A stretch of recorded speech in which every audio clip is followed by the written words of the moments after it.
Oi, gente, bom dia, paz, tudo bem? Então, eu combinei com o Cláudio de gravar uma aula para disponibilizar para vocês não ficarem tanto tempo sem aula, tá? Já que a gente teve esse feriado aí no meio do caminho que acabou atrapalhando.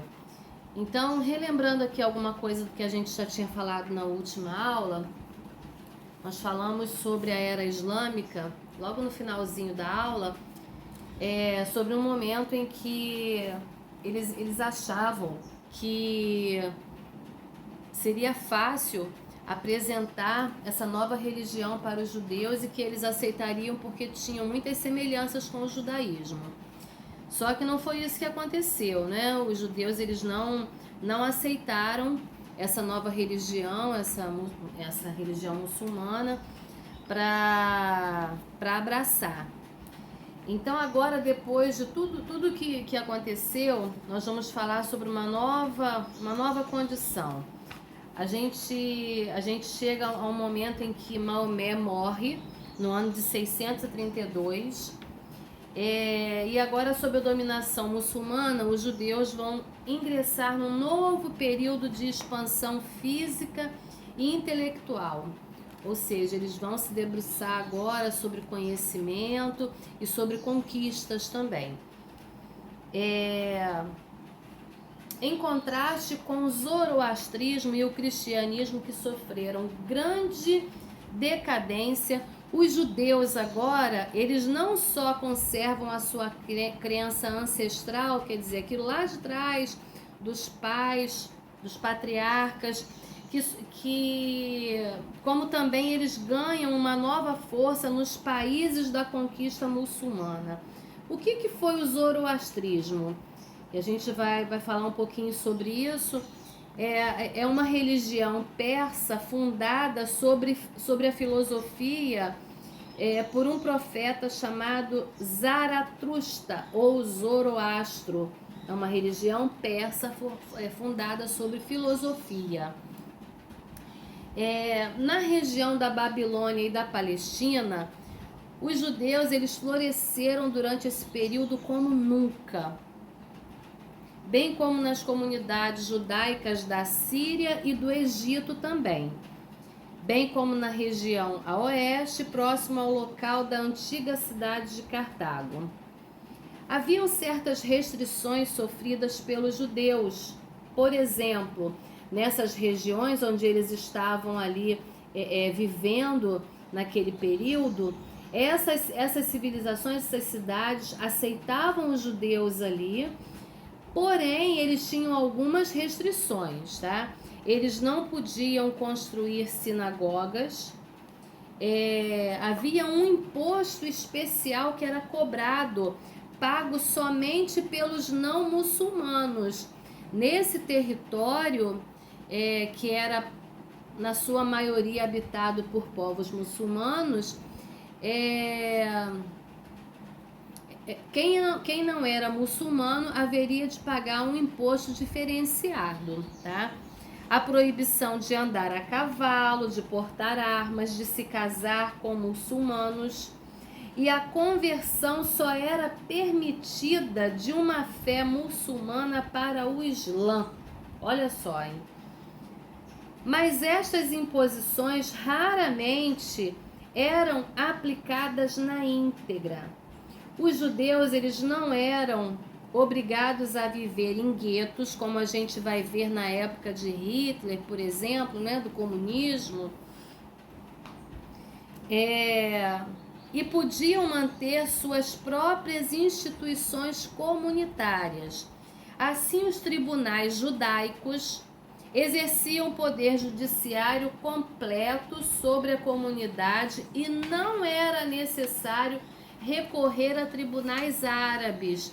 A gente vai perceber até no período em que Jesus foi julgado, né, foi levado diante do Sinédrio, ele é julgado duas vezes, uma pelo tribunal de Roma e outra pelo tribunal dos judeus, né, que era o próprio Sinédrio. E isso se mantém. As comunidades judaicas, na maior parte das vezes, puderam funcionar com relativa autonomia na execução de seus negócios internos. Mesmo as leis relativas a cores especiais pelas quais os trajes de infiéis deveriam se distinguir dos trajes dos muçulmanos, quer dizer, aqueles que não eram muçulmanos eram vistos como infiéis, isso até os dias atuais, tá? Então, eles tinham que ser reconhecidos até pela cor da roupa, porque um muçulmano, um árabe, precisava olhar para eles e distinguir de que fé eles eram. Eram frequentemente ignorados, embora em outros casos fossem não só aplicados, mas levados a extremos absurdos. Um califa, Fatímida, por exemplo, ordenou aos judeus usarem, olha só o absurdo, bolas de 2 quilos em volta do pescoço, em comemoração à cabeça de bezerro que seus ancestrais haviam adorado. Tinham que andar pelas ruas, os judeus, carregando 2 bolas penduradas no pescoço, tá? Durante o período dessa comemoração. Outra prescrição também dizia que cada judeu deveria usar um distintivo amarelo em seu chapéu e pendurar no pescoço uma moeda de prata. Isso era para ser reconhecido como judeu por onde andasse, tá? Pelas ruas, onde ele estivesse, ele precisava ser reconhecido como judeu. Legislação alguma, porém, podia impedir um certo grau de confraternização entre eles, e isso principalmente nas camadas mais altas da sociedade. Os judeus, a gente sabe, a gente já falou em outras aulas que eles sempre tiveram dinheiro, e eles sempre ocuparam altas posições sociais, principalmente na área de finanças, eles sempre se deram muito bem na medicina e na erudição. Hoje em dia o território de Israel, ele tem ponta de linha mesmo no que se diz respeito à medicina, né? E na erudição, de lá saíram grandes poetas, filósofos, autores, muita coisa boa saiu daquele território e tem saído até os dias atuais, tá? O respeito árabe pela perícia judaica sobrepunha-se muitas vezes às barreiras legais e sociais. No sul da Espanha foi constituído um grande reino muçulmano, que a gente vai chamar de mouros, tá? Que eram muçulmanos de pele mais clara, tá? São chamados de mouros. A cidade de Córdoba tornou-se um grande centro cultural onde havia uma biblioteca com mais de 400 mil manuscritos. O esclarecimento cultural da Espanha muçulmana ia de mãos dadas com a tolerância política. Durante o reinado de Abel-Rahman III, muitos judeus alcançaram uma posição de destaque na administração, porque havia uma tolerância para com os judeus, tá? Dentre eles, a gente vai perceber o Rajdai Chaput, que de médico da corte, ele ascendeu à posição de principal conselheiro do califa em questões financeiras e diplomáticas. Foi com o Rabi Moisés Ben Maimon que o período muçulmano atingiu o ápice. Foi pela obra de Moisés Maimônides que o pensamento do hebraísmo pós-bíblico alcançou ao mundo não-judeu. Ele foi um ilustre médico da corte da família real de Saladino. Esse Saladino era um árabe de família real. Escreveu obras médicas e de ciência natural, como astronomia, matemática e física. A gente está falando de um judeu proeminente, tá? Apesar de sua debilidade física, tomou parte em assuntos seculares judaicos e comunidades judaicas de todo o mundo mediterrâneo frequentemente recorria a ele para questões de lei e ética judaica, bem como sobre problemas de crença também. Tão generalizada era a sua fama e tão reverenciada a sua lembrança que após a sua morte ele foi homenageado com a frase: de Moisés a Moisés, Não surgiu ninguém como Moisés. O Moisés lá de trás, né? Lá do Pentateuco, até esse Moisés que a gente está falando agora. Não houve alguém como ele, de tão sábio. Durante 2 séculos após a morte desse Moisés, houve uma frenética e arbitrária política de discriminação por parte dos árabes com relação aos judeus e a qualquer grupo não muçulmano. Eles eram culpados por todos os reveses que atingiam os árabes. Em outras palavras, tudo de ruim que acontecia com os árabes era culpa do judeu. Olha aí. Ferindo seu orgulho e a sua autoconfiança. Chegavam ao fim o período áureo das relações árabes-judaicas. Lembra que no tempo desse tal Moisés, que era um cara famoso, conhecido, respeitado, ele já não está mais entre eles, entre os árabes. Então agora, tudo de ruim que acontece é culpa dos judeus e as relações entre árabes e judeus estão estremecidas. E, consequentemente, a própria civilização árabe que está estabelecida na Península Ibérica, ela vai ficar estremecida com relação aos judeus. Como é que vai ficar então agora a situação dos judeus na Europa no período de até 1492? Olha aí, gente, presta atenção nisso. Os judeus, eles funcionaram como uma classe, até aqui, uma classe medianeira entre a Europa cristã e o mundo muçulmano. Eles estavam sempre no meio dessas questões. O principal motivo foi a sua facilidade em se comunicar com comunidades no mundo inteiro através do idioma hebraico. Então, eles sempre estavam ali fazendo a intermediação entre esses povos por causa da facilidade, da transliteração do hebraico, da fala do hebraico, que, diga-se de passagem, não é fácil de se aprender, tá? De se pronunciar, não é fácil. Tornaram-se também, por isso, grandes comerciantes. Mas o seu principal destaque nessa Europa, desse período, onde eles foram sempre difamados, olha, era o famoso mal necessário, foi a do empréstimo de dinheiro, tá? Eles vão ficar famosos por emprestar dinheiro a juros. Engraçado, né? Algo que a Bíblia condena, não é? Olha isso. Como as leis muçulmanas, presta atenção nisso, e a Igreja Católica sempre criticaram a usura, legaram esta área aos infiéis. Quer dizer, já não era pouco, né?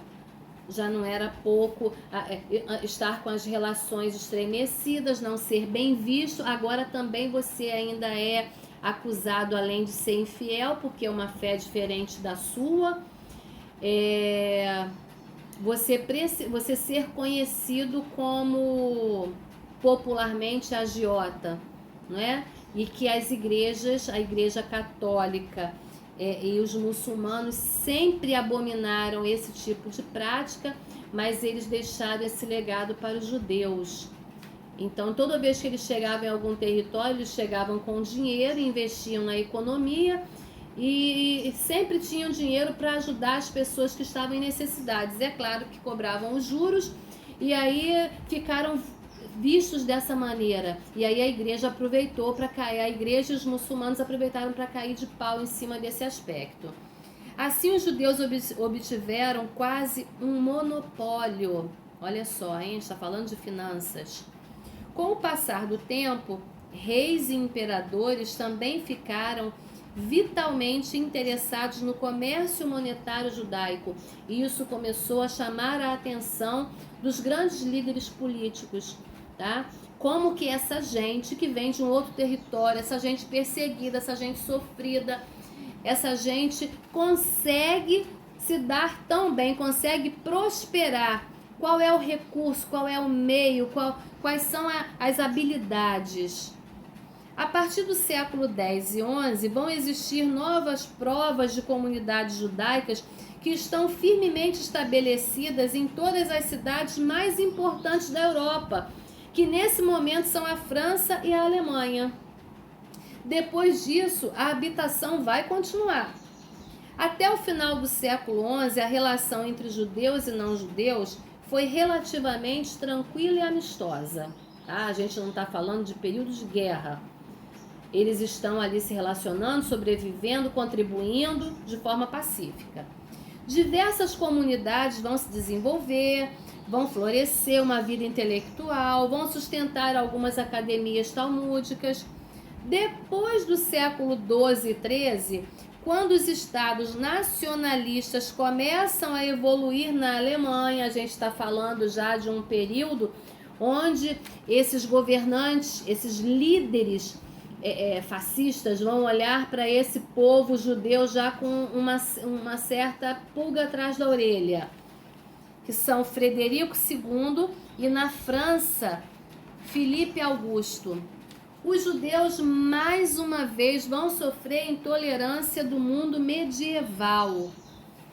Os judeus que abriam o caminho até aqui para o comércio nativo e para a indústria podiam ser agora dispensados. Ficaram na mão da Igreja Católica, que constantemente pressionava eles para se converterem ao catolicismo, tá? A gente está falando de um momento em que o comércio já floresceu, esses judeus investiram muito dinheiro, nós já estamos num período em que as primeiras indústrias estão surgindo, então a vida financeira do país está florescendo, então vocês já não são mais necessários. A Igreja Católica, de um lado, aperta esses judeus para se converterem ao catolicismo, mas vai acontecer na Grã-Bretanha o declínio da comunidade judaica tão rápido como a sua ascensão. Eles são chamados ao país por causa de uma urgente necessidade econômica. Em outras palavras, crise financeira. Vamos chamar os judeus para cá para investir o rico dinheirinho dele na nossa nação, porque nós estamos falidos. O desenvolvimento do mercado monetário era necessário. E quem é que ia investir dinheiro nesse mercado? O judeu. Foram transformados numa classe de usurários reais. A gente está falando de usura, daquele que empresta dinheiro a juros, de financistas, tá? Cuja principal função era fornecer crédito para empreendimentos tanto políticos quanto econômicos. Olha aí, o interesse da nação nesse momento, desse país, é somente financeiro. Mas eles atraem os judeus para essa localidade, para esse território. Quando vai chegar no ano de 1200 depois de Cristo, vai haver uma população judaica de cerca de mais ou menos 2.500 famílias nesse território. Mas a partir do século XI, a atitude dos ocidentais para com os israelitas muda repentinamente. Vai haver uma mudança na maneira de se relacionar, de olhar e de receber o judeu em suas terras ocidentais. As cruzadas vão gerar intolerância nos cristãos, tá? Todo aquele que não é cristão, ele vai ser digno de morte. E o fato de os judeus recusarem veementemente o batismo vai agravar essa situação. Eles não querem se converter, eles não querem ser batizados sob uma nova fé. Quando chega no ano de 1096, o exército dos cruzados, se vocês já assistiram algum filme falando sobre as cruzadas, vocês vão entender bem esse período, realizou verdadeiros massacres no sul da França, tudo em nome da fé. Vamos matar em nome de Deus. É possível que, com o passar do tempo, motivos econômicos passassem a motivar esse antissemitismo, uma vez que os judeus eram os capitalistas da Europa. A superstição e a sugestão das massas tornaram-se dois fatores importantes de uma propaganda antissemita. Acusavam os judeus de profanar a hóstia. A hóstia, todo mundo sabe que é aquele elemento que representa o pão durante a missa. Em 1179 e em 1215, o Concílio de Latrão emitiram medidas discriminatórias contra os judeus. Eles foram então isolados em algumas áreas e assim teve início os guetos. Lembra que quando a gente começa a ver os filmes sobre a perseguição aos judeus, né, no tempo de Hitler, o nazismo, a gente vai perceber que eles são arrancados de suas casas, de suas mansões, dos seus comércios, e eles são levados para a periferia da cidade. Eles são cercados, ficam ali em lugares onde a condição de vida é de favela, é de comunidade mesmo, sem acesso a saneamento básico, sem acesso à cultura, educação, à saúde, nada, coisa alguma. Então eles vão sendo empurrados agora. Que mudança, né? De uma elite, agora eles são empurrados para os guetos. Eduardo, então, que é o rei da Inglaterra, para resolver esse problema, resolve expulsar os judeus do seu reino no ano de 1290. Os franceses seguiram o exemplo dos ingleses e Filipe, o Belo, em sua avidez, ocupou-se dos judeus. Quando chega no ano de 1306, todos os judeus da França são presos e colocados na fronteira e os seus bens são confiscados. Olha só que sujeira.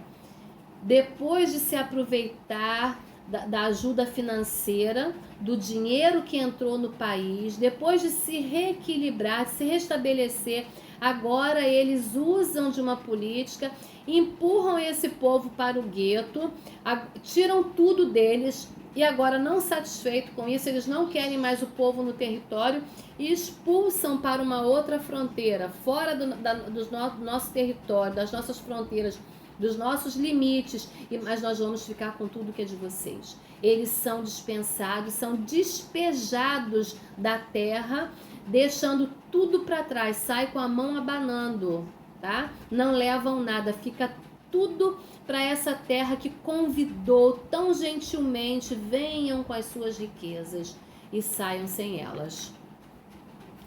Difícil isso, né, gente? O irmão Jorge não está aqui hoje para me ajudar a dizer onde foi que eu parei. Vamos ver. Permitiu que eles voltassem 10 anos depois. Mas quando chega em 1321, começou a circular um terrível boato de que os leprosos, por instigação dos judeus, teriam contaminado as fontes de água do reino. Apoderou-se do povo uma verdadeira histeria. Mataram-se nessa ocasião apenas leprosos, mas os boatos prosseguiam. Quando estourou a peste negra na Europa, não houve dúvida de que foram os judeus. Por todos os territórios, por todos os lugares, por todos os países onde os judeus passavam, depois que aproveitavam da sua ajuda financeira, sempre se levantavam uma questão para difamá-los e expulsá-los do território. Então tudo de ruim que acontecia era atribuído a eles. Então agora começa uma campanha de calúnia e difamação contra eles e surge a peste negra, que foi uma coisa terrível em toda a Europa. Então, de quem é a culpa? Dos judeus. Não houve dúvida de que foram os judeus. O povo exigiu o sangue dos judeus. Eles têm que morrer, porque se o mundo está perecendo, o mundo europeu está perecendo por culpa deles, eles têm que morrer. Quando chega na cidade de Estrasburgo, foram encurralados num bairro em que lhes estava reservado ser queimados vivos. Cerca de 2.000 judeus. Em muitas cidades houveram chacinas semelhantes. Foram muitas vezes torturados e, para pôr fim a essa tortura, confessavam-se culpados. Para não morrer queimado vivo, eles confessavam a culpa, tá? Para não ser queimados vivos.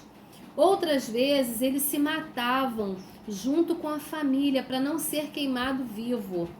Também na Alemanha, esse antissemitismo impôs proibições terríveis sobre eles, até o ponto de terem de se retirar do território. Quando chega na Alemanha, por esse período vão surgir um grupo de marramanos, que nada mais são do que judeus convertidos à força ao catolicismo. Vocês não são convidados a se converter, vocês têm que se converter, não tem outro jeito. São chamados também de novos cristãos para diferenciá-los dos demais cristãos da localidade. E é a primeira vez na história que os judeus se sujeitam a isso. Provavelmente porque a sua condição nessa península ibérica, na Espanha, até então era bastante próspera. Então, para a gente permanecer aqui, a gente vai se sujeitar a isso. Com o tempo, passaram a ser acusados, mais uma vez, de estar praticando o judaísmo ocultamente e são perseguidos pela Inquisição. Lembra que todo aquele que não é cristão vai ser acusado de ser bruxo, né? De estar praticando ciências ocultas. Então, agora são perseguidos. Também aqui o principal motivo passa a ser econômico, sempre. Uma vez que Fernando de Aragão buscava fundos para sua guerra contra os mouros. Olha aí. Por fim, quando chega em 1492, os judeus foram definitivamente expulsos da França. Alguns vão permanecer em Portugal em troca de pagamento. Mas quando chega em 1496, Dom Manuel I estava desejoso de casar com a filha de Fernando e Isabel. E ele só obtém o consentimento para esse casamento com a condição de que livrasse o seu país dos judeus. Então ele faz. Os judeus estavam ali porque pagavam um tributo para permanecer no território. Mas agora tem questões maiores, tem interesses maiores, uma aliança política muito maior por trás disso. Então, esse rei cede a exigência para se casar com a filha de Fernando e Isabel, e aí ele dispensa todo mundo do país, ele expulsa todo mundo do país. Expulso dessas terras agora, os judeus vão emigrar para o norte da África, para Roma, para Veneza e para as outras áreas da Itália, da Polônia e da Turquia. Foi nessas duas últimas áreas, a Polônia e a Turquia, que eles mais floresceram. Depois da Guerra dos 30 Anos, que foi uma guerra que aconteceu entre cristãos e protestantes por diferenças religiosas, no período de 1618 a 1648, exatos 30 anos. Foi-lhes permitido emigrarem para a Holanda, para a Inglaterra e no Novo Mundo. Na Holanda, eles eram donos de cerca de 25% do capital da Companhia das Índias Orientais. Lembram do que eram as Índias Orientais? Era um comércio que trazia especiarias, trazia coisas de luxo mesmo para os territórios, para dentro das terras. E isso trazia muito dinheiro, rolava muito dinheiro nisso aí. Então vamos falar um pouquinho agora da aurora da emancipação. E eu vou parar para beber uma água e já volto.